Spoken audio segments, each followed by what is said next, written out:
Hey, everybody out there. Hey, everybody out there in Radio Land and online. If you're online, joining us online, you are listening to The Divide with Marcus C. Williams on WRFZ 106.3 Rochester Free Radio. So please hit the like button, hit the share button. It doesn't cost you nothing, and help me get these messages out there and so we can have the important conversations together.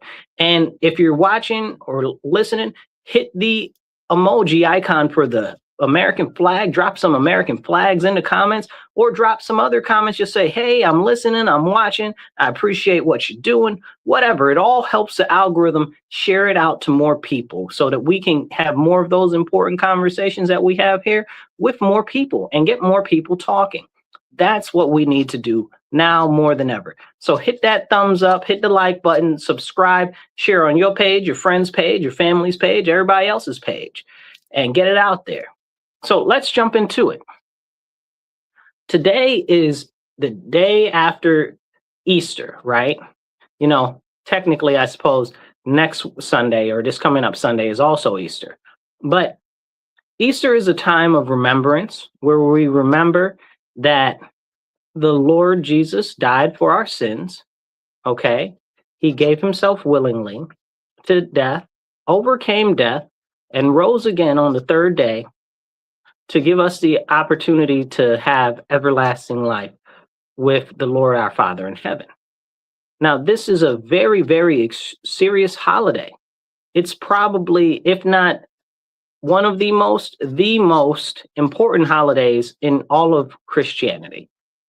And it's not really talked about very often. Many times it's conflated with things like the Easter Bunny or chocolates and eggs and stuff like that, because, you know, it's also springtime. It's around the equinox and stuff like that. And all of these pagan traditions have been pushed into our society to push us more and more away from Christ. And we can talk about this extended and on length because we see the deterioration of our civilization on scale across America, and I'd say even across the Western world. As we turn away from God, we see more and more issues in our society every single day. Because if the foundation isn't built on the rock, which is Jesus Christ and his teachings, then it's built on shifting sands, and it just kind of swishes away. And that's where we are right now as a society. The morals are shifting. They shift left, they shift right, they shift up, they shift down, whichever way the wind blows, because there's nothing solid left anymore. I'm very glad that we're starting to see a resurgence of Christianity in the United States of America right now, but we need more of that. We've got all of these people that are pushing this concept that, oh, well, America isn't a Christian nation. It's never been. It's this, it's that, it's the third. Nobody's trying to hear that. I'm not trying to listen to anything that you say when it comes to that, because you are the same people that tell me that Israel is a Jewish nation when it's not. They're a secular nation. So if Israel can be Jewish, then how come America can't be Christian? Make it make sense. You put these framings on things and they don't pan out because you don't hold them steady and firm. Our country, our illustrious history is based in Christianity. All of our founding fathers, okay, Christians, okay, almost every single signer of the Declaration of Independence and of the Constitution, Christians. I think it was everybody except for one on the Constitution. So this is very, very important. Our country is steeped in Christianity. And now we've got the people trying to extract Christianity and erase our heritage as a nation. You'll say, well, Marcus, I don't see much of this erasure. Don't you, though? Don't you? How old are you? How long have you been living, you know? Because I can tell you within my lifetime, even though it's been rather short, we could say within the last 20 years, so much has changed. So much has changed. You know, you look 20 years ago will be 2006, right? So 2006, you never would have seen all of this push for child genital mutilation and stuff on the television and all of this crazy nonsense. It would be unfathomable. Nobody had ever thought of that, you know, but this is where we are. You'd never think that they'd have all of these criminals running the streets to just get in, go to jail, get out, get caught. The crimes aren't even being charged and all of this other crazy stuff. Well, why is this happening? Because, again, we've stepped away from Christ as a nation. And because of that, we have no real moral system. And we've left everybody up to their own whims. Everybody believes their own things and has their own values and sets their own morals. That's ridiculous garbage. And we need to make sure that people understand that. It's serious. Because when we don't have a set of morals and values that are actually tied to anything, our society and our civilization shifts. It shifts. And right now we're at a point where if you try to say, hey, well, the traditional morals that we've had as a nation are based in Christianity, people will try to shut you down and shut you up. And that's a very serious problem. We see people in Canada right now, they just passed this ridiculous law. It's called the C9 law, and we'll come back to that in a little bit. But the C9 law, where essentially they are saying that things in the Bible are hateful. This is crazy. They're saying that you will be arrested and you will be charged if you preach the gospel or if you say stuff in alignment with Christian values. What type of insanity is that? What is going on? This is what's happening right here. Canada's our neighbor to the north. The fun and fuzzy people that everybody has always told you about. This is very, very, very serious. Why? Why is this allowed to go on? Because Christians are not standing up. We have been pushed out of politics and out of positions and institutions and stuff like that because we've allowed it to happen. It didn't happen by mistake, okay? It didn't happen by accident. It was all intentional and purposeful to push all of this devilry into our society. Debauchery, depravity, alphabetism, transgenderism, socialism, Marxism, feminism, communism, all the other isms have continued to be pushed into our society. But in order for those things to be driven into society, climatism, we have to get rid of God in our society. So this continued attack that we see on Christians is eroding the Western society completely. And this C9 bill that's in Canada right now is just letting you know what's about to happen in the United States of America if we don't wake up. And we've got to wake up now, because if we as Christians don't stand up, we won't ever have a chance to stand up later. Now is the time to stand up. Now is the time to speak up. We look at what happened during Holy Week, right? What happened during Holy Week, Marcus? Well, during Holy Week, we had Jaden Ivey, a player on the basketball team for the Bulls, Chicago Bulls. And he was kicked off the team because he was talking about the Bible. And he said that he did not want to participate in any of the pride events or anything like that.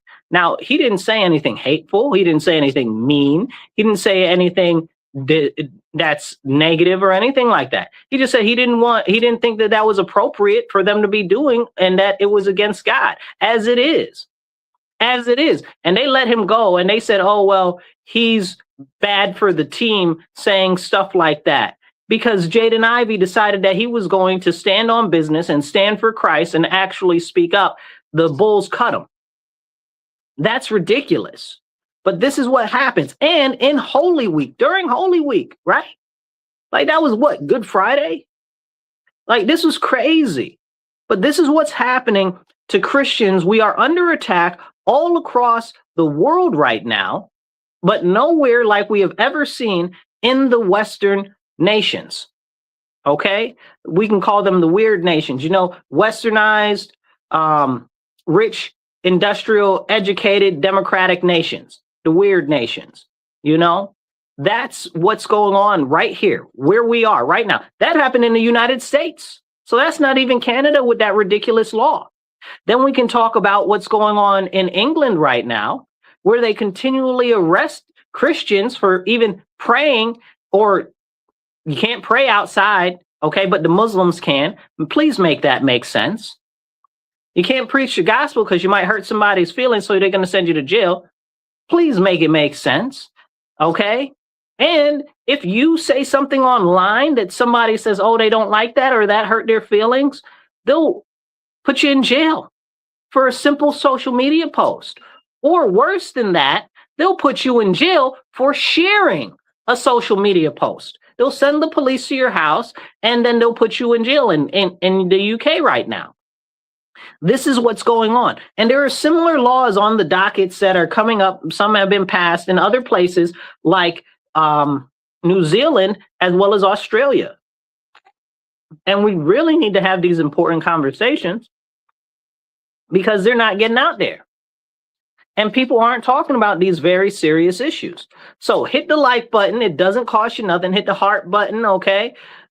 Drop some comments in the comments. Be part of the conversation, and I'll do my best to pop your conversation up on the screen, okay? But these are very important issues for us to talk about because Christianity is the foundation of the United States of America, and as it continues to be under attack, that means the United States of America is under attack. Our history, our heritage, and our culture. And we're about to get right into that in a couple seconds here. Now, what we see going on across the world is just abominable, right? It's terrible. Drink water, stay hydrated, y'all. We see things going on in different countries, like in Nigeria, right? On Easter Sunday, on Palm Sunday, both Sundays. Please let me be very clear. On Palm Sunday and on Easter Sunday in Nigeria, they were massacring Christians. Can we talk about that, though? Did you see one news report about that? Hundreds of Christians murdered in vicious, wild ways. Have we heard anything about that? No, not even a little bit. Okay, we've had multiple churches in the last week in the United States of America set on fire or vandalized. Can we talk about that? No. Has it made the news? Not really. Go and don't believe me because I'm saying it. Believe me because I'm telling you, because I'm going out of my way to tell you, and I encourage you to go look it up. This stuff is extremely serious. And if we aren't to stand up and push back against this evil, demonic nonsense that's going on, nothing's going to change. Okay? Nothing is going to change. Multiple churches have been set on fire during Holy Week in the United States of America. You haven't heard one person get on the TV and call it what it is, a hate crime. Because they attack Christians all the time. Do you ever hear them call it a hate crime? No. If somebody does something against a Muslim or does something against a Jew or does something against a Hindu, oh my God, it's the end of the world. It's a hate crime. It's a hate crime. But if it happens to Christians at church or Christian churches, houses of worship, nobody has anything to say. Oh, it wasn't nice. No, it was a hate crime. When they shoot up all of the Christian schools, because this has happened. We've had about 7 or 8 Christian schools in the United States of America in the last 12 months shot up, attacked, largely by these people that don't know whether they're a man or a woman or a boy or a girl, okay, call themselves transgender. They're really confused, okay, and they're mad at the world because they're confused, and most of them are on antidepressants and psychotics and all types of other crazy drugs that they've been put on by all these different doctors and hormones and all types of stuff. And then they snap or are manipulated into going to shoot up all of these Christian venues and schools. They just had a Christian gathering shot up last weekend. Was it last weekend here? Yeah, last weekend. The weekend, well, maybe it was 2 weeks ago now.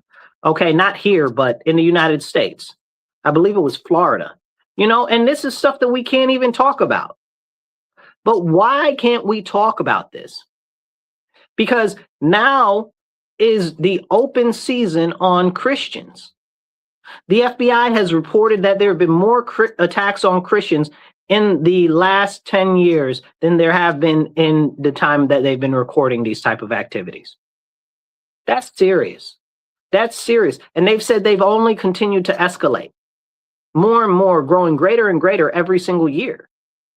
Can we have a conversation about that? No. And let's talk about what else has happened over Holy Week, right? We've got Israel, which is a secular government. Let me be very clear to put that out there. Israel is a secular government, you guys. Okay? Israel is a nation state. Israel is not the people of the Bible that were called Israel, that were the sons of Jacob. That is not them. Israel is a modern nation state, okay, that only goes back to the 40s. This is something that we need to have a conversation about, because they are a secular nation that promotes alphabetism, transgenderism, okay, all of these other nonsensical things that go directly against the Old Testament. But we can't talk about that, right? Because people want to say, oh, well, they're Jewish. No, they're a secular nation. But it's okay if you associate them with modern Talmudic Judaism. That's okay. That's your prerogative. That's not necessarily a representation of all the Jews in the world, or even most of the ones in the nation. It's a fun fact. The capital of Israel, Tel Aviv, right? So in Tel Aviv, 40% of the people in Tel Aviv, okay, report that they are secular, okay, that they are not part of any religion, that they might even be ethnically so-called Jewish, but they are not actually practicing. So explain it to me. These are the numbers in this nation that's considered to be the Jewish people, even though we know that it is not, and it is not a good representation of the Jewish people on scale as a whole, you know, because all Jews aren't Talmudic Jews. That's a very, very serious conversation that we'll leave for another time, because I want to get back to the fact that these are a secular people in this country, in that country, for instance, okay, in Israel. Israel's a secular nation. So guess what this secular nation does, right? Because anybody that does not believe in the divinity of Christ is the enemy of Christ. That's specifically it. So for months and months and months, Israel has been going after Christians in Israel, going after Christians outside of Israel, in Lebanon, in Syria, in Gaza, and in the West Bank, right? But we don't hear or talk much about that, so nobody really knows what's going on. And people might say, oh, well, yeah, that's Hamas stuff or whatever the case is. Man, please listen. If you do not believe in the divinity of Christ, I could care less about you or anything that you got going on. Very, very truthful and outright. That's how I really feel. Okay. Christians have no friends. We have no allies. Okay. As a nation, as a country, our ally might be Israel. Okay. But as far as us being Christians, they are no friend to the Christian people. They've continued to divide up the Christian lands and steal lands away from the church in Israel. Go look it up. Go look it up. The what do you call him? The Cardinal of Jerusalem and a couple of the other ones there, including Bethlehem and stuff like that, and a number of other places there, have been writing letters and putting out different things about what Israel is doing as they continue their attack on the Christian church there.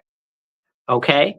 They have shut down so many different services and stuff like that. It's ridiculous. But one most important thing that has happened is they've been stealing the Christian lands. They've been stealing the lands from the church. And that is a serious problem. And you don't see that covered anywhere in the news. And like I say all the time, don't believe me because I'm saying it. Believe me because I'm telling you, go look it up. Go look it up. Because if you don't look into it deeply, you're never going to see it on the news or in any other types of conversations. So nobody wants to talk about that. Because if you talk about Israel, oh, well, you're a bad person. I don't care nothing about no nation state Israel. Same way I don't care nothing about no nation state France or no nation state Guatemala or no nation state Indonesia. You understand what I'm saying? Like, none of those places got nothing to do with me. Okay? These are serious issues. We can talk about our country all day and point out things that we don't like about our country all day. But the second that you say something that Israel is actually doing to Christians, then you're a bad person. You make it make sense to me. Okay? This is something that people don't want to talk about. Hit that like button, hit the share button. It don't cost you nothing. Okay? And drop some comments in the comments. Be part of the conversation. Now, as we continue to have this conversation about Israel, let's move into the interests of the United States and what we've got going on with Iran. In Iran, we've been having some serious issues in this conflict with Iran, but nobody really wants to dig deep into what's going on there. And we've talked about it on the show, so I'm not going to delve into it too crazy deep. But I would like to point out that Israel keeps trying to blow up all of the people that we're trying to have meetings with, that we're trying to set up situations with, so that we can actually restore some stability to Iran. Like, why are they doing that? Like, do they not want this thing to stop? Do they not want this thing to end? Who benefits from them killing all of these people that we're trying to have negotiations with? Oh, yeah, the nation state of Israel, not the United States of America. Because if the United States of America is talking to these people very well and clear, then we want some conversation with them to see about shoring up what's going on over there. And since Israel has set in their mind to blow up everybody that we're having any conversation with, we're still over there. We still got this continuing. So when people are like, oh, well, Trump drew this out, Trump did this, Trump did that. No, it's our ally that is doing this, that has set this whole situation up. I doubt that Trump wants to be over there anymore, any longer. Okay. But the fact of the matter is that now we need to find some sort of contingency for government over there, continuity for government over there, which is not available at this time. You know, also something interesting that came up recently is that last month, when they were trying to have all of the little protests and stuff like that, we tried to send some weapons into Iran to help the protesters through the Kurds, which we have a sordid history with the Kurds, right? Like, they don't really like us. We don't really like them. We allegedly are allies with them and support them, but we don't really, and we leave them behind when they're no longer convenient for us. I don't really like that. I think that's problematic on many levels, okay? But the enemy of our enemy is our friend, allegedly. I don't know that I always go for that.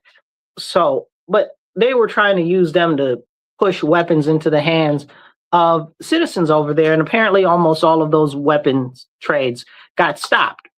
Okay, now it isn't clear yet who stopped those weapons trades, whether it was the Kurds themselves who kept all the weapons and sold them off to other people, or whether it was the Iranian government. But it's definitely something that is very important to talk about. Drink water, stay hydrated, y'all.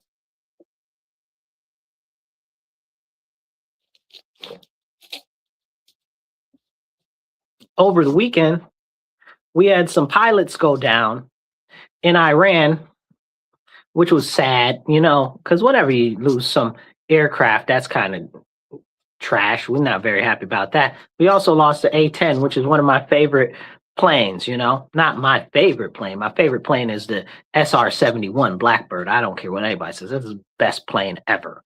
Okay. I do like other planes, not to hold them down, but, you know, that's my favorite. But yeah, I like the Warthogs too. And one of the Warthogs was shot down.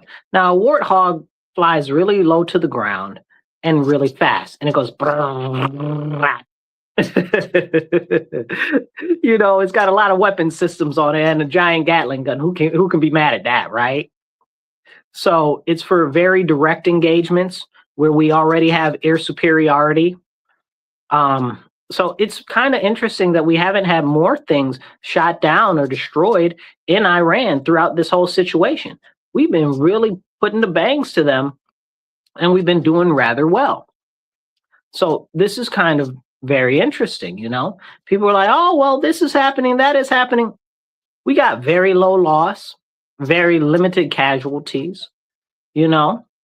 We had some starting off in the first days where Iran had a whole bunch of missiles that they were firing all across the universe. Okay. That did cause a lot of injuries. I think that we're up to like 300 people have been injured and a couple of people have died. I think we're at 3, maybe 4 now. Okay. But not very many, less than 10. We're still in less than 10 casualties of war by death in this whole Iranian conflict. So we're putting up pretty good numbers.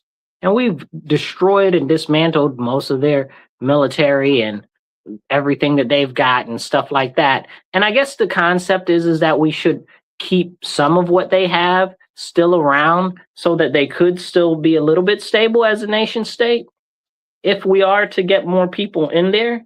But at this point, with the way that they flap their gums and talk out their mouth, it's kind of become a requirement that we blast them all to smithereens, you know? And I'm not saying that I really think that we should be over there like that, which is a whole separate conversation, which we've covered on other shows. But the fact is that we're there now and we have to deal with the situation as it is on the ground. Okay? You can't just pull out and then think that, oh, everything's going to be fine. No, you have to completely decimate it, you know? And that's something that's very true. I think that what's happened since World War II, America has become really soft, and most of the American citizens have become so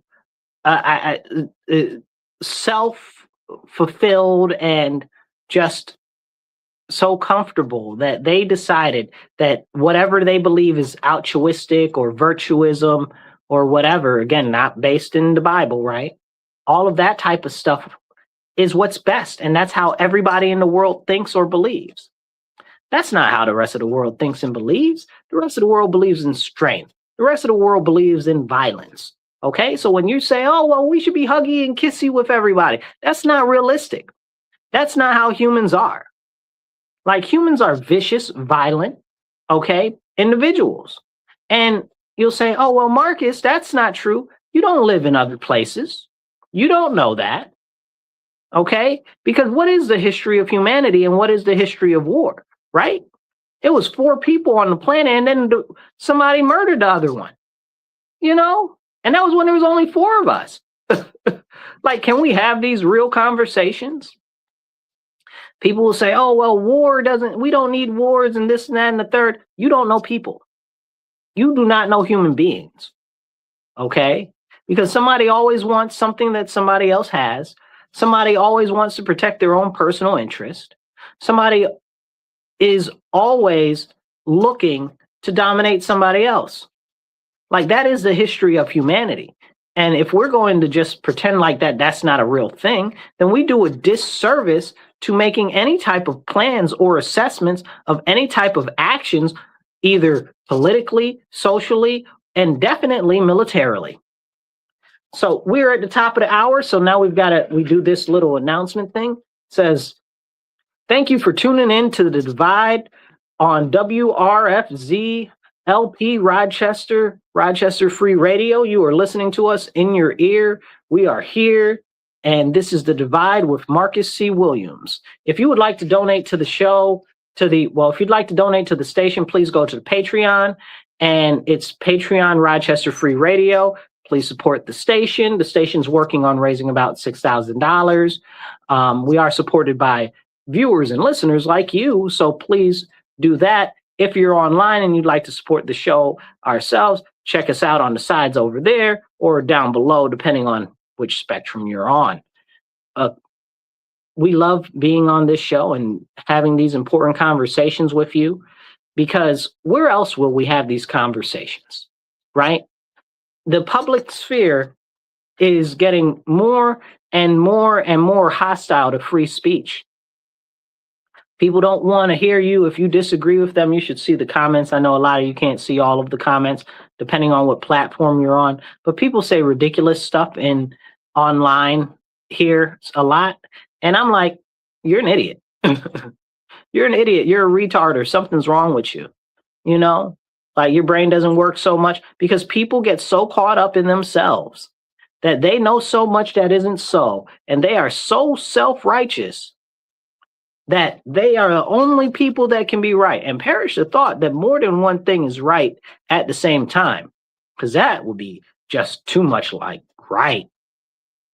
And that's where we are right now. You see the issues on campuses, and you can't say this, you can't say that. We even had a bill last year that passed in the House of Representatives. It didn't clear the Senate, but it said that if you say that Jesus Christ was killed by the Jews, that you'll be charged with anti-Semitism. This is a real bill. Go look it up. Don't believe me because I'm saying it. Believe me because I'm telling you. Go look it up. And it passed in the House of Representatives. How can that pass? And we're a nation founded on Christian principles. Okay? And don't bring none of that Judeo-Christian nonsense, trash, garbage to me, because whenever you put a prefix before Christian, you get rid of the Christianity of it all. Okay? There's no such thing as Judeo-Christian. That is a lie from the pit of hell. Okay? This is a problem. This is a real serious problem. As the attacks on the foundations of our nation continue, less and less people are willing to stand up and speak up. And I bring this up very intentfully because let's take 2 seconds and let's take a look at what else is going on right now, right? So we've got the Epstein files. Let's talk about those for 2 seconds. The Epstein files showed us that people were out here eating babies and drinking their blood, like real life cannibal vampires. Like, that's right there. And we can't talk about that. We can't talk about that at all. I know people get stuck on, well, they're pedophiles and this and that. Hello, eating babies? Like, I'm not going to say that one thing is worse than the other, but if you're cannibalizing children, like, I think that that's just at least one step ahead of that. And drinking blood. So now these are the conversations that don't get had. And people say, oh, well, it's because Trump is a pedophile, that he's protecting the pedophiles and this and that and the third and da.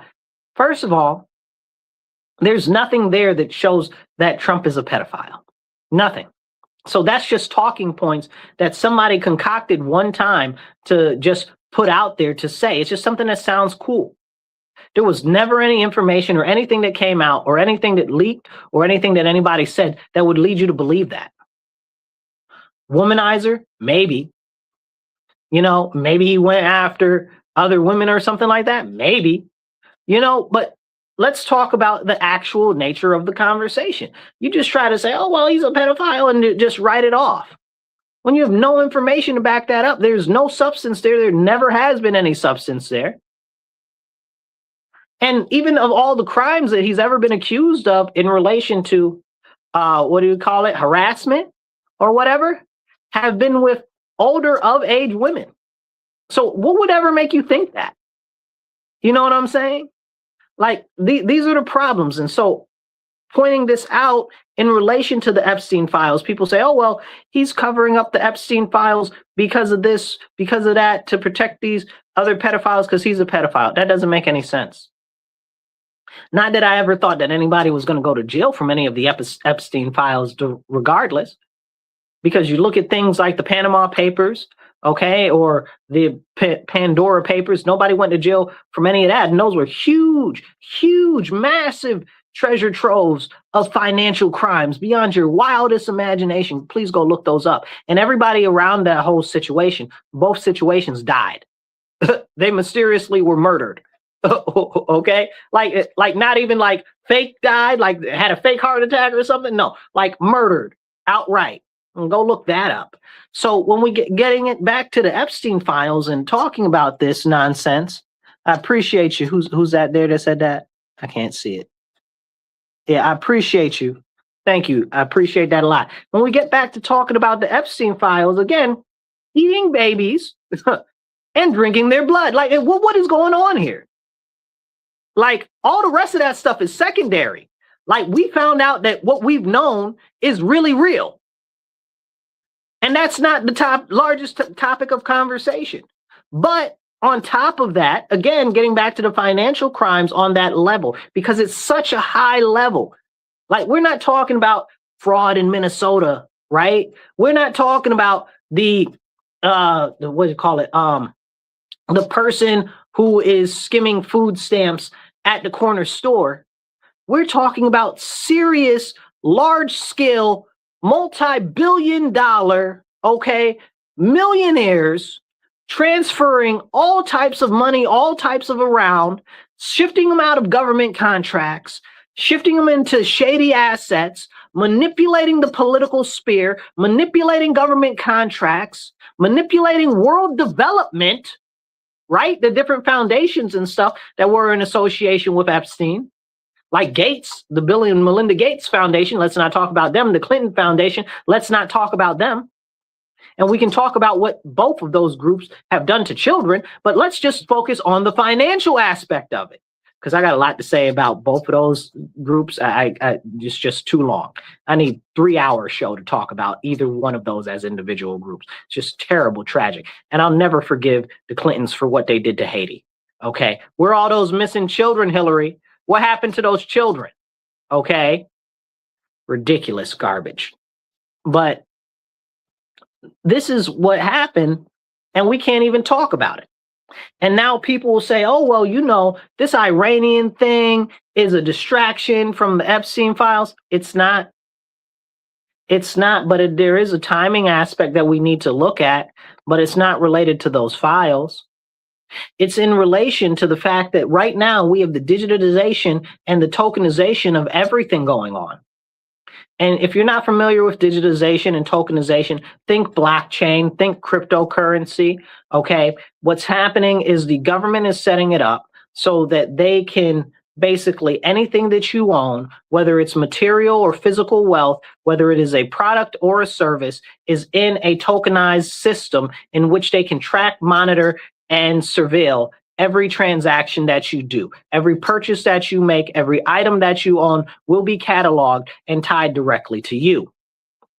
And that's all being pushed out faster than anything right now. I was just watching, what's his name? Larry Fink from BlackRock talk about how we need to accelerate the tokenization of things the other day. I was listening to the Bloomberg, and Jamie Dimon was like, yeah, this is what's coming. It's already here, and people need to understand what's going on. You know, I think Jamie Dimon is a little more reserved when it comes to that. And he's like, I kind of really don't, I'm not really so much for this, but this is what's happening. So we got to seize on the advantage here, because that's what his job is, right? Plus, he's extremely wealthy. He doesn't, and powerful. He don't care. He cares to a point, right? But these are the serious issues that are facing us. Tokenization and digitization, because it's going to push us directly into a social credit score system similar to that of China, where China is monitoring you at all pace and everything that you do. Don't get online and say something bad about the government. Don't get online and say something the government doesn't like. I'll give you an example. Last week, and I see your comment there, I haven't had a chance to read it. Last week, there was an issue with those Huawei cars. You might know Huawei phones, okay? But these Huawei cars, and they're supposed to be like automated open and close door, right? And so this was caught on camera in China. Like the door would not close. Like the guy was waving his hand and the door would not close, and he had to pull it closed. So then it was posted on the Chinese WeChat, okay? And then it was going all about, and Huawei was like, no, we don't like this. You can't give us bad press, and told the Chinese government, and the Chinese government shut all of that down. They said, you can't be showing this. You can't be making us look bad, you know? And then they'll lock you down. You know, they'll make sure that your social credit score goes down, and your social credit score will determine where you can eat, where you can go to school, where you can live, the people that you marry, and all of this other crazy, insane stuff. But more so than that, the worst thing of it all is they can determine whether you can buy stuff or not. Whether you can buy stuff or not. I need to say that again, maybe a couple more times, so you can clearly understand how serious that is. Could you imagine going to a store and them telling, oh, no, you can't shop here? Oh, yeah. Wait, we don't have to imagine that. We dealt with that during COVID, right? Like, it's all in line to be dropped right into place. So when people say that this is a distraction from that, or that's a distraction from this, all of it is a distraction from this globalization effort of one world government and complete dominance over the people to force us into submission under the government so that we cannot operate outside of the confines of what they desire. This is why they're pushing away from physical currency. This is a very, very serious conversation to have, and not enough people are actually having it. I appreciate you. Who's that? M1 place one, day 2. I appreciate you. Yeah, this is very, very, very important. And with people not having conversations about this and everything accelerating extremely fast, we're going to be caught with our pants down, you guys, and not in a good way either. So this is what we have to really have conversations about. If we're not talking about digitalization and tokenization and all of the rich and wealthy people that control all the money are, that shows you that they're thinking on a different level than what we're thinking on. And we're having a complete disconnect from what's really going on. And that's unfortunate because people don't see that and people don't understand. And because people don't understand that, then what happens, right? They get caught up and it happens all quick and then they can't do anything about it. And that's about where we're at right now. That's why we must stand. We must stand now against this digitalization, against this tokenization, or there will never be another time in the future for us to do anything about it except with massive bloodshed. While I'm on it, buy more ammo, do more arms training, okay? Because it's about to get real serious in the next couple of years. And when you really start connecting the things together that they're pushing with these 15-minute cities, if you're not familiar with 15-minute cities, please go look it up. 15-minute cities are essentially open-air prisons, okay? That's why you see all of this stuff that they call traffic calming or traffic easing, or they tell you, oh, it's to stop traffic accidents and stuff like that. No, it's not. It's to restrict your freedom of mobility, again, forcing you into this system that is strictly from the government, and you have to actually stay and do everything that they can. They don't want you to go whatever a 15-minute walk from your house would be. You've got to wake up. You got to wake up. Then we also have the key in on automation, right? So when we put automation into this whole conversation, you look at it, you say, okay, well, what about the automation? Okay, let me tell you about the automation. With automation, now you're going to have a situation where they don't need people to work.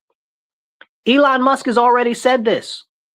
Elon Musk went out of his way and said for no reason at all at a press conference a couple months ago, he said, yeah, we won't even need prisons anymore. We'll just have robots that are assigned to you that stop you from doing crime and follow you everywhere. What kind of dystopian futuristic society is that? That's crazy. That's crazy. And people need to understand that this is the direction that we're going in. And again, we've talked about Elon and the PayPal mafia before. None of them are good people, okay? None of them are good people. Elon Musk is Dr. Brain Chip. He wants to put a brain chip in your head to control your emotions and influence your thoughts and stuff like that. Are you listening? Are you paying attention? Like, I mean, like, this stuff is real. Like, you can't make this stuff up. Exactly. I'm not with that either. I'm not getting no brain chip. You can, you know, and there's this book that Elon Musk likes. I forget what the name of it was, but it was about some dystopian future where this guy was connected to this greater collective intercommerce ecosystem online type of situation, right? And he got disconnected from it, not like physically disconnected, but in his brain, it was connected through like stuff, like a neural link. And essentially, he got disconnected and he spends like the whole book trying to get reconnected to it. And then the thing is, when he does get it connected, you see how the people are influenced by the thing in their head. Like, this is serious. And this is what this guy wants to do. You know, it's not for your own health. It's not for your own wellness that they're trying to do this. This is very, very important. Then you got biometric surveillance, okay, where they're scanning your face, where they're scanning how you walk, where they're scanning your vocal inflection all the time. How do you think that that's going to feed into this system? They're going to know it's you all the time, everywhere, wherever you go. Okay, iris scans and all of this and all of that. And the computers and the systems are getting smarter and smarter and smarter, and nobody's talking about it because we're distracted by things like going back to the moon. Like, I could give a flying monkey's uncle about the moon. You know what I'm saying? Like, I don't care about no moon. It's a serious, serious problem. Somebody said, yeah, it's like the Matrix. That's exactly kind of what it's like, you know, but it's really a collective system, not quite like the Matrix, because you won't be directly plugged into like some hibernation chamber, but it'll be inside your head. And that's a serious, serious issue. And we need to pay attention to what's going on. Somebody says, yeah, I do think he has good intentions, though, but realize how foolish his ideas are. So let's talk about that. Elon Musk, okay, remember, he's the wealthiest man in the world. Okay, he comes from a family of elites. Okay, his family is steeped in German Nazism. Okay, his family's part of the Nationalist Party in South Africa.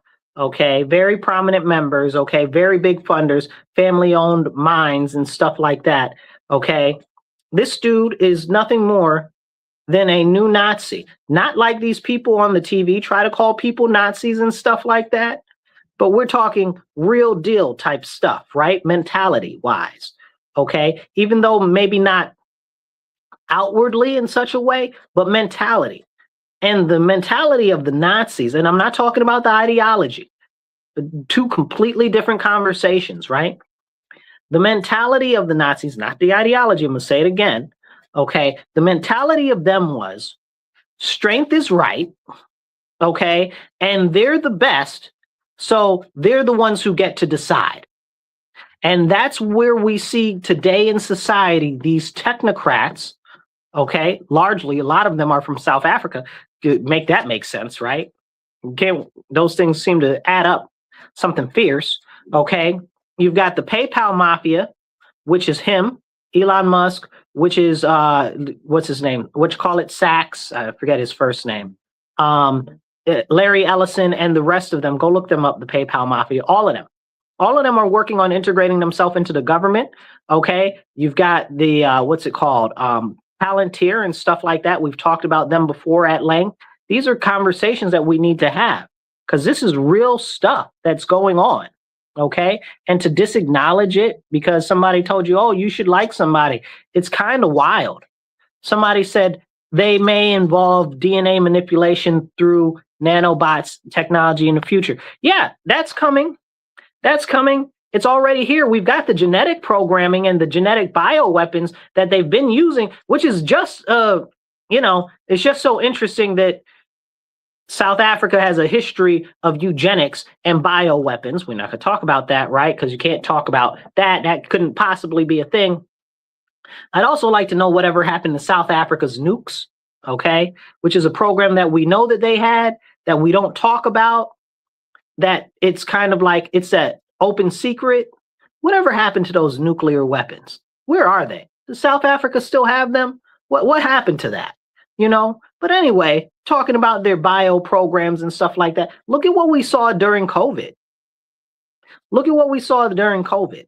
A bioweapon was released, okay? And now you pick which bioweapon, whether it was the shots or whether it was the virus itself, okay? You pick, okay? I'm not going to differentiate because both were horrible bioweapons released on the people and cultivated to sow chaos and destroy our systems, overburdening them so that we have to push further into the new digital system that the government is devising. That's what all of that was. And it was the most largest transfer of wealth in the history of the world that happened during COVID. But we can't talk about any of that. Okay. But again, so he's talking about the nanobots and stuff like that and genetic manipulation and stuff like that. It's already happening. It's already here. It's here right now. We don't know what those shots did to people, but we know that it destroyed their immune systems. Okay. And it's basically gave them autoimmune diseases similar to what AIDS is. Okay.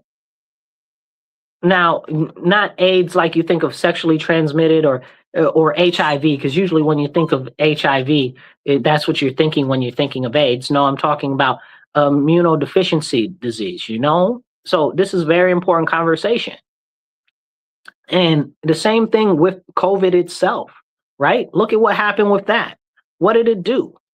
It killed off a whole bunch of people and did what? And honestly, it didn't kill off that many people when we think of something killing off a lot of people, but it magically killed off a lot of elderly, you know, the people that are on Social Security and the people that are on Medicaid and stuff like that, and up in their years, you know, the people that these extremely wealthy people consider useless eaters. And now in New York State, we have medically aided induced death, you know, and they say it's compassionate. There's nothing compassionate about it. It's a money grab by the government so that they don't have to pay out pensions, don't have to pay for Medicaid, and that the Social Security system doesn't have to pay out to them either. And until we wake up and call things for what they are, we're going to miss everything. But now it's okay because we're going back to the moon. Like I could give a flying care about the moon. I do like that black astronaut guy. He's been saying a whole bunch of good stuff. I appreciate that guy a lot. Please hit the like button. Please hit the share button. Get it out there. Don't cost you nothing. Drop some comments in the comments. I'll pop them up on the screen. Be part of the conversation and get this out everywhere. Be sure to subscribe and follow, depending on what platform you are. Make sure you take 2 seconds and do that right now. So as we continue this conversation, though, we have a serious situation where we're going back to the moon, except we're not really going back to the moon, but we're going to be the first time we go around the moon. I don't care. I don't care. None of that is important to me. Is that going to change taxes? Is that going to change the cost of food or the quality of living? Like, what is this doing for me? We spent all of these monies on this nonsense, right? Like, it's not even a military mission. If you're not out there creating a moon base so that we can defeat our enemies in outer space, what are we doing? What do we spend? I don't care. That outer space is nothing for me. Outer space, the vast nothingness of space, right? What is on the moon? Helium-2. Okay, they say helium-2 is on the moon and we can build the infrastructure to send that back to Earth to power a whole bunch of things. We got nuclear energy here. We don't need no daggone helium-2. But helium-2 might help if we want to send further space missions and stuff like that. And that's if you even believe that we can get past the Van Allen belt, right? Like a lot of people don't believe we can get past the Van Allen belt because we can't get past the Van Allen belt. Please go look it up. It's important to the conversation. And these are important conversations that we're not even talking about. Then last year, the year before last, under Biden, they put all of these $500 million into a moon train. We talked about that on the show before when they did that on Length. We talked about that whole thing. But that's crazy. Well, what do I care about a train on the moon? Okay, we barely got the infrastructures for the planes here right on the ground. I don't care about no moon train. I don't care about no moon bases. The military got a big enough budget to do all of that. Let the military do that. We don't need no civilian space agency, you know, that stands for lies and stuff like that. NASA, go look it up. Okay, deception. You know, it's crazy. Like, these are the conversations we need to have. How does this help us? Makes us look good. Who's uniting around this? A couple of people think that it's kind of cool, but it's not like the 1950s or the 60s. We're going to go to the moon and it's going to change the world and we've never done it before. And some people will say, well, that was done on a sound stage and it never really happened. And that's why you can't really find any of the videos of it happening. And when you do see some of them, it looks really cheesy. Hey, man, I'm not here to argue that. I don't care. Okay, because one way or another, there are a couple things that don't matter or impact me at all. Whether the earth is flat or round doesn't impact me. I do not care. Okay, I do not care. I don't waste no energy with that, because if it was flat tomorrow, it'd have been flat yesterday. If it was round tomorrow, it'd have been round yesterday. And really, when people say that the earth is round, that's a misnomer, right? Because it can be flat and round. What they really mean to say is that it's a sphere. But we had Neil deGrasse Tyson get on the TV and say that the earth is not actually a sphere. It's more of shaped like a pear because of gravity and because of the centripetal force. So how is the earth more like a pear than it is like a sphere if all of the science tells us that it's a sphere? That's what they've been trying to tell us, but now Neil deGrasse Tyson is telling us that the earth is really more like a pear. How's that work out? I don't know. Again, doesn't change my life one way or another. I do not really care. These are the important things that are going on right now, right? So what I see is a way to fleece money from the American public for all of these private works projects that nobody knows where the money is going. Remember before September 11th, okay, what was it, 2001, I think it was, 2001, September 11th. The day before that, what was his name? Donald Rumsfeld got on the TV, said the military is missing like $4 trillion or something, and then the towers came down the next day and all the gold went missing in the towers and the whole world was forever changed after that. Yeah, that happened. Yeah. So, I mean, the military's got more than enough money to do whatever inner space, outer space, play in space, in the atmosphere type of nonsense that they need. We don't need NASA to do any of that. There's other things that NASA kind of does, but I really feel like we can put most of that to NOAA or what's the other one? There's like another oceanic agency that does something similar with the atmosphere that's kind of like NOAA. We don't really need NASA. So we got the military for, which NASA used to be part of the military anyway. So that's a whole nother conversation. But yeah, so they try to press it up like that's the most important thing in the world right now. These people are going to slingshot around the moon. I guess if they're going around the moon, that might be worth something as far as spying goes, because China allegedly put, what do you call them? Landers on the moon, on the far side of the moon where we can't see them, which you should some point ask yourself, how come the moon doesn't rotate? The moon doesn't rotate. If you weren't aware, it does a thing called librotation where it only wobbles back and forth up to 15 degrees. Yeah, so all the other celestial bodies rotate completely, but the moon doesn't. All the other moons in the solar system rotate, but our moon doesn't. How's that work? Science. Make it make sense. So these are important conversations, but we don't really have them. Let's jump into a couple of other things, because there's some other things that I really want to go back into. Jamie Dimon again, talking about Jamie Dimon again, the money people, right? Jamie Dimon said that the Iran war could bring a bad concept of the Republican Party to the rest of the country. And I agree. I think that is very concerning right now. But honestly, again, Israel's been blowing up everybody that we have negotiations with. So whose side are they really on? They're on their side of themselves. It's not helping us. So right now we're stuck in this conflict, which is ridiculous. Trump said on Sunday, I see your comment, I'll pop it up. Trump said on Sunday, you got 48 hours or I'm going to blow you back to the Stone Age. And I'm paraphrasing very nicely because I'm on the radio. He said some other words and they were less kind, But he said, yeah, we're going to blow up all your power plants and everything if you don't come to the table. I don't know, you guys. One, I'm for it, you know what I'm saying, if it's a necessity. But two, how is this helping? Who is this helping? Who benefits, right? This is my question. And how can we benefit better? That's what I want to see. That's what I want to know. Because with gas prices going up like they are right before the midterm elections, if stuff doesn't get situated by we don't even really have, we got till about the end of this month, really, for something to change. And that's about it, because people are going to be really mad. come midterms, people are either going to vote or not vote, because this type of stuff is very important. Let's see, somebody comment down here. Let's see what we got here.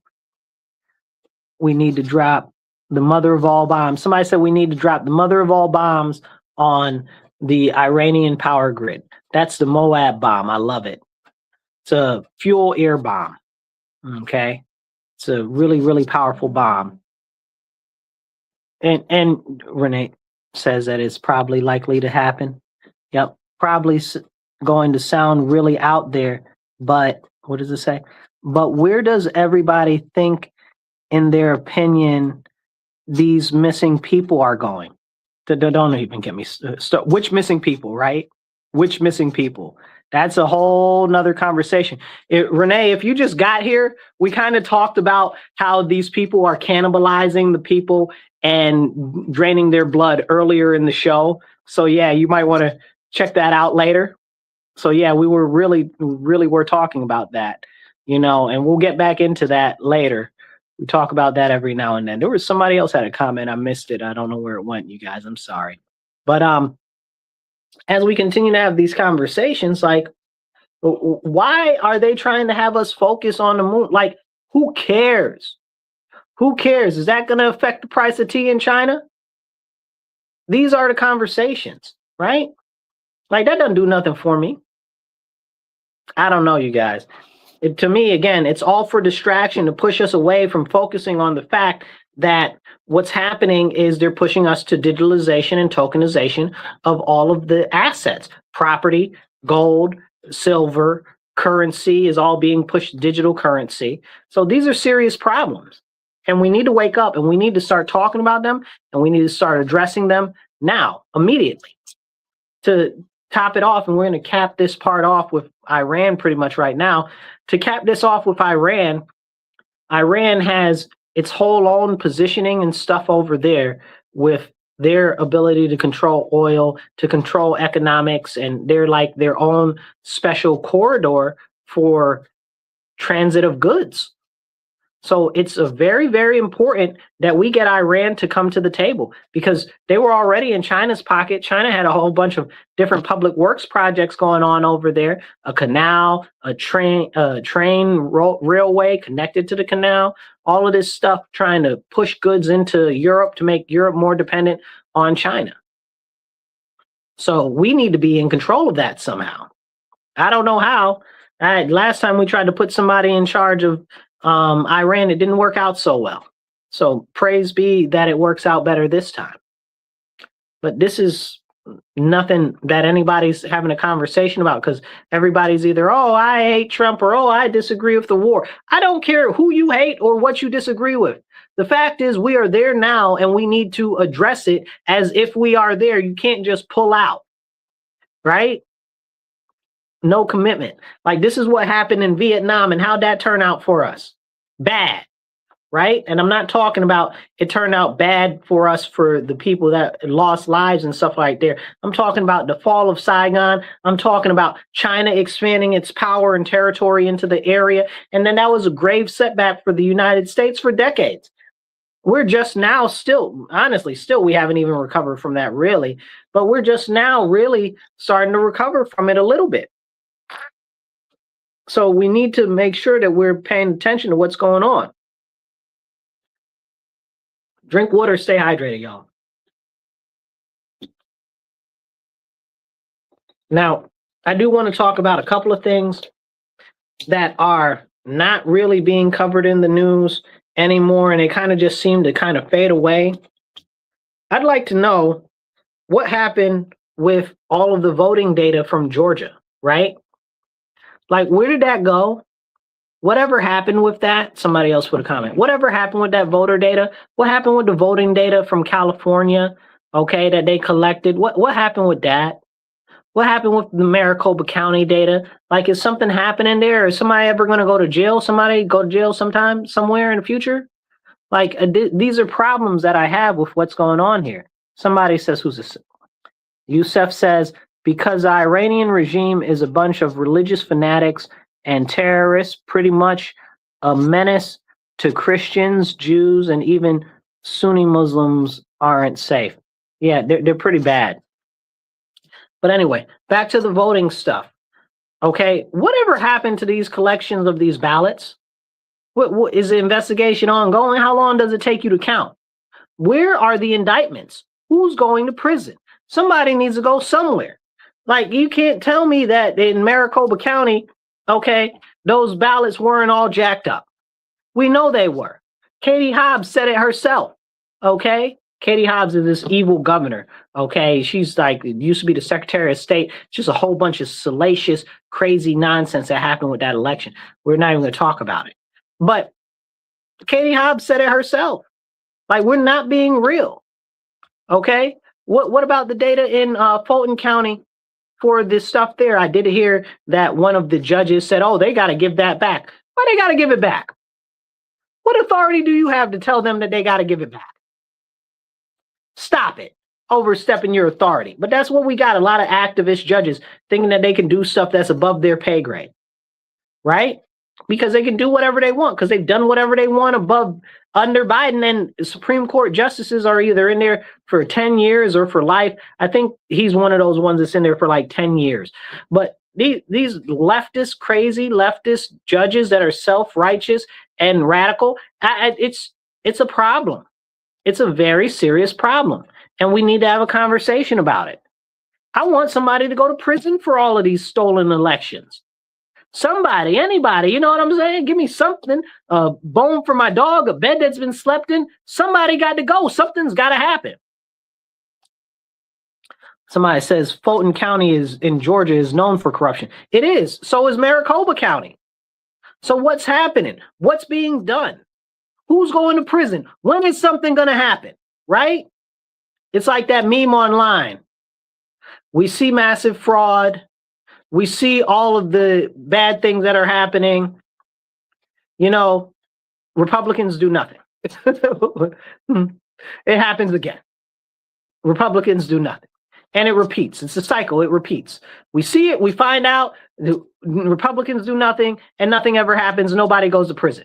What is going on? What is going on? So if people aren't going to prison for that, you guys, how could you ever expect anybody to go to prison for any of the stuff in the Epstein files? Make it make sense. And then they'll be like, oh, well, you should be patient and you should hold out hope. Man, the only person I put my hope on isn't even a person. It is the Lord Jesus Christ. And that's it. You understand what I'm saying? Oh, you should be hope for what? I live in America. I'm American through and through. I love my country more than anything, but you're not about to sit here and play in my face and tell me that the American government is about to put these people in jail and nobody's ever going to jail. What happened with the January 6th stuff? Nancy Pelosi's still running free. Okay? She need to be in prison. Okay? For her and what's the weird guy? What's his name? Bald head in the middle of his head. Talks funny. Is a Democrat. What's that guy's name? Oh, I can see his face. I forget his name. Anyway, him and Nancy Pelosi, they both need to be in prison because of what they did with the January 6th commission. Why did you delete all of the files? Why did you delete all of the recordings? Why did you delete all of the videos from the January 6th investigation? Why would you do that? And then they said, oh, well, we weren't required to hold on to them. Prison. Prison immediately. No line, no waiting, treason. What? Nonsense. But that's what happened. What happened in Congress and stuff like that is exactly what happened when in the first Trump administration, we ran down on that spy ring that was at the Chinese embassy in Dallas, Texas. When we got there, they were setting stuff on fire, shredding documents, putting the whole building on fire and everything. That's what happened when the Republicans got back into power in Congress. Okay, but still since then, what have the Republicans done? And I'm a staunch Republican, you know, but when they're not standing on business, I can't be with that. What is going on? Why is nobody going to jail? Why are no bills being passed? You know, where are our Second Amendment right bills? Where is that? We got constitutional reciprocity carry is out there in committee. That's not on the floor. That's not voted on. What's up with that? We got all of these Supreme Court decisions that have struck down all of these ridiculous different things in California and in New York in relation to the Second Amendment. But what's happening with that? Nothing.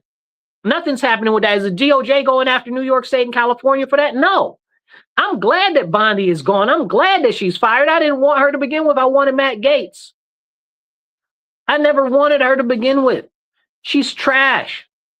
She's the reason why they have red flag laws in Florida right now. I don't mess with her, not even a little bit, man. Okay, so people are like, oh, well, look at Trump is firing her, this, that, and the third. I don't care. I never liked her to begin with. I never wanted her to begin with. Okay, I'm glad she's gone. I'm celebrating. I'm just hoping that the next person gets in there that's better, you know? And I don't care if the Dow's over 50,000. But for real, she hasn't put anybody in jail that I can see. You know, not for any of these high salacious issues or anything. Who is being prosecuted? Where are the grand juries? What is going on here? And then people want to tell me, oh, well, military tribunals, this. Where? Give me something. Somebody, public executions, what's going on? Show me something. I need heads on pikes. Something, live televised recording. You know what I'm saying? Stop it. Stop playing in my face, man. Nothing's happening. None of these people are going to jail. Nothing's being done.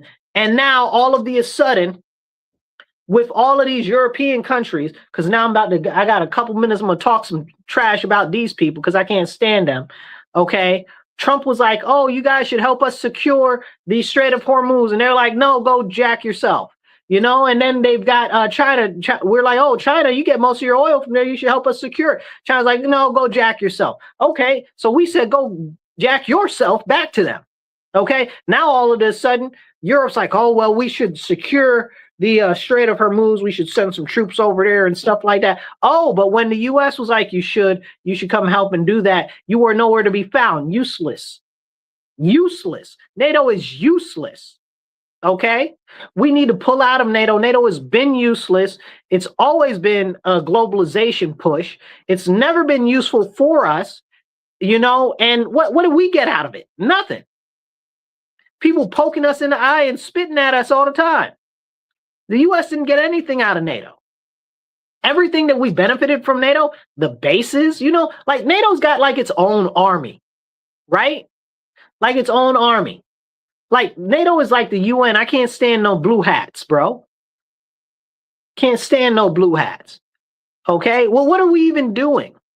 Our NATO allies. NATO allies for what, bro? From who? Russia?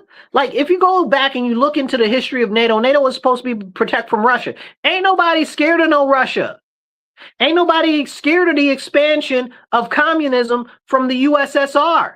You know why? Because communism is already in Europe. What are we doing? The United Soviet States of Russia, right? The United Socialist Soviet States of Russia, or vice versa. I might flip those two S's around, right? But they're all socialists in Europe right now. So clearly NATO has failed. NATO has failed. The socialists have taken over all of Europe. The Nazis won, the communists won, they have taken over Europe, and now they've got the EU, which is leaning hard on countries like Georgia and Hungary, and I forget the other one, it's in my head, it's slipping my mind right now, Moldova, okay, and Croatia, and all these other places where they've been having very interesting things where they've been pushing people like George Soros's Open Society and these other weird groups that have been working to flip the governments over there because the governments are more conservative and want to align more with Russia because Russia's got more to offer them than Europe. But Europe is bullying them and overthrowing their government through color revolutions, just like the socialists, just like the communists, okay? And then we supposed to be scared of Russia? An Orthodox Christian nation? Now, at the end of the day and at the beginning of the day, I'm American through and through, right? So Russia is still, to me, Russia enemy, right? Like, cuz Cold War, right? Even though I was born after the Cold War, but you know, in the head, in the minds of America, of everything, the Russians have always been the bad guys. But that's not how that actually worked. After the Cold War, everything changed, and then Putin got in there, and then he was a very strong man leader and really rehabilitated Russia after the fall of communism, you know, and turned it into a Orthodox nation once again for Christ. Okay, it doesn't make him a great guy because he's not. He's a spy since been a spy since been a spy. He's been killing. Okay, but the fact of the matter is, what do we got to fear from Russia? Why should we as Americans be afraid or concerned from Russia? Nothing, because China's kicking them in their behind every single day. Ain't nobody scared of Russia. If Russia got to do anything, they got to combat with China. Russia could never even come after us because they'd lose half of their landmass to China in the first couple of weeks. Stop it. China already claims parts of Russia. Historically, it's been ours. That's what they like to say about everything. Lies. China's a big liar. Okay, but that's a whole separate conversation. Hit the like button, hit the share button. It don't cost you nothing. Drop some American flags in the comments because those help a lot. Kick the algorithm, get it out to more people. Drop some comments, be part of the conversation. I'll try to pop you up on the screen. Now, as we have and share this conversation, what has NATO ever done for the United States of America? If you have an idea of what they've done for us that we should be so happy about, please drop it in the comments. I'll pop it up on the screen. I'd like to have that conversation. But the fact of the matter is that they haven't done anything for us except drain our resources to help support themselves in their own personal programs in their own countries so that they have to spend less on military. It's ridiculous. Now Germany's talking about, oh, we're going to rebuild the strongest military in all of Europe. Yeah, no, I do not trust you, Germany. You are not trustworthy because whenever you've done that, you've always gone out and attacked other people. Okay, and I really don't like the weird moves that Germany's been putting on. And I'm not even talking about the AfD over there, okay, which is it's like nationalist weird party. It's kind of better than what's in there now because they're less globalist. But I don't know. I got questions and concerns there too. I got very serious questions and concerns because I think they're going to end up getting co-opted if they continue forward. But I think that they're only going to get co-opted because the people that are in power want them to be co-opted because they've been arresting their leaders and trying to push them further and further out of society, even though they are a popular party that won a lot of seats in the last election. Like, we can't even talk about that. Like, but they've been silencing them. They've been doing everything that they can. So it's no wonder that they want to become more and more extreme. This is a serious conversation. In Germany, Angela Merkel now, even though she's not in power, you got her and Ursula von der Leyen. I butchered her name. I can see her face. I forget how to name her her actual name. Ursula von der, whatever her last name is. Can't stand her. Okay, these people running in the EU, in the European Union, and their whole parliament that they have for the European Union, it's terrible. It's terrible. However, the other day, the European Union did vote to begrudged by a lot of globalists. They did vote to get rid of a lot of these illegal aliens that they have over there. Technically, I guess they are just aliens. They're not illegal over there based on the way their laws are over there, but they're going to build detention centers and stuff and try to push them out of Europe. So that's cool. You know, that's something. But it's also something that is worth a larger conversation because we don't talk a lot about what's going on the world scale. A lot of conversations and stuff that we have in the US are extremely limited in focus, limited in angle, okay? And you can't really see much outside of the limited window that they're allowing you to look out of. It's like when they send those pictures back from outer space and it's this real circular limited view and you can't really see anything and you're like, how do I even really know what I'm looking at? You know, you kind of got to piece it together yourself. Like, space is so huge and I can only see this little bit. That don't seem right. Because that's all that they want you to look at. But when we have that conversation, nobody wants to really talk about international affairs or geopolitics. And when you try to bring up geopolitics or actual stuff in relation to it, people get mad and frumpy and then try to be like, oh, well, Trump this, Trump that. What are you even doing? What are you talking about? What are you talking about? Trump this and Trump that. There is so much other things going on right now to talk about. And again, it all goes back to the push for digitalization of all of our assets and to this. You can call it what you want. You can call it globalization. You can call it the New World Order. You can call it whatever, the elites taking over, whatever you want to. But this digitalization and this tokenization is the biggest issue that we should all be talking about. That and the biometric surveillance. Everything else is secondary. Okay? I'm happy that some of this fraud is getting dealt with in different parts of the government. Now we've got, what's his name? The JD Vance is the fraud czar or whatever. And I need people to go to prison, bro. Somebody got to go to prison. People got to go to prison and be deported. Can we start back with executions? Like, what's going on here? Like, nobody is being brought to justice. The American people are still suffering, and none of that money is ever going to be recovered. So what are we doing? And it's so frustrating because we see what's going on in other places in the world, and we're like, oh, yeah, these things are kind of problematic. But look at all of the surveillance and stuff that's going on here. Right here in our home, in our nation that we love so much. And that's another thing. All of these people in this country that hate our country so much, they need to be removed or executed. One of the two. Okay? That's it. For treason, right? Because if you're out here in the street and you're telling me that your whole goal is to destabilize our government, is to overthrow our government for Islam or for Palestine or for Iran or for all of these foreign interests, you are a traitor to our nation. You're telling me openly that you're committing open treason and you need to be dealt with accordingly. But people don't want to have that conversation. These people need to be gone, the done. Okay? Jail right away, you know? And people say, oh, well, it's freedom of speech. Yeah, no, there's nothing about freedom of speech is freedom from repercussions of what you said. You said you're working on overthrowing our government for a foreign interest. For a foreign interest. Not even for the best interest of the American people. For a foreign interest. That is a serious, serious no-no. And we need to actually do something about these people. But nobody ever wants to have those conversations. And I wanted to really dig into some stuff that's going on in Africa right now with the minerals. We just, as the United States, had a company secure a whole bunch of more minerals in the Congo right now. So that's going through. We bought one of their companies. So that's going to be a big boom for the U.S. and mineral rights and stuff like that. I really hope we do secure Greenland by the end of the year. That would be awesome.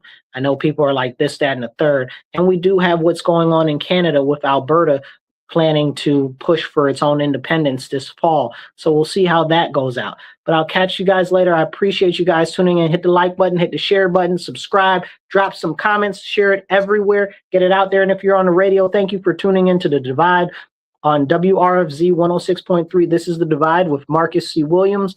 We are here Tuesday, 2:30 to 4 p.m. We'll catch you next week. Be blessed and be well. And remember, stand up, speak up, and don't shut up. Take action. Thank you guys for tuning in today. I appreciate you guys. Please share this out. Subscribe to my channel. And let's have more of these important conversations. We are bringing back the Elephant in the Room show this coming up week. Well, not this week, but this coming up month, later in the month. So look forward to that. So if you're not subscribed or you're not following right now, definitely do that, because the Elephant in the Room is coming back and we're going to have more interviews with more great people. So that's going to be awesome. Catch you guys later. Be blessed and be well. If you're not on my YouTube right now, please go to my YouTube. It's the Marcus C. Williams channel and subscribe. You could also search The Divide with Marcus C. Williams and you'll find it that way. Make sure to subscribe. I'll catch you later. Be blessed.